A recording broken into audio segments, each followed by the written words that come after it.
ciise kalkuu meeshaas ka tegey intuu socday ayuu wuxuu arkay nin la oran jiray Matayos oo fadhiya meeshii cashuurta lagu qaado oo wuxuu ku yidhi isana markaasuu kacay oo raacay.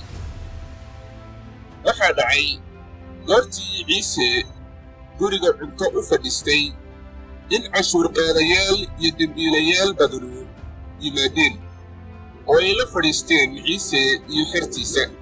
goortii farisiintu arkeen ayay xertiisii ku yidhaahdeen macalinkiina muxuu cashuur qaadayaashii dembiilayaasha ula cunaa? laakiin goortuu maqlay wuxuu yidhi kuwa laadan dhakhtar uma baahna, laakiin kuwa buka ayaa u baahan. laakiin taga oo barta hadalka ilmihiisa. waxaan doonayaa naxariis ee ma aha allabari, waayo uma aan imaanin inaan kuwa xaqa ah u yeedho, laakiin inaan dembiilayaasha u yeedho ayaan u imi.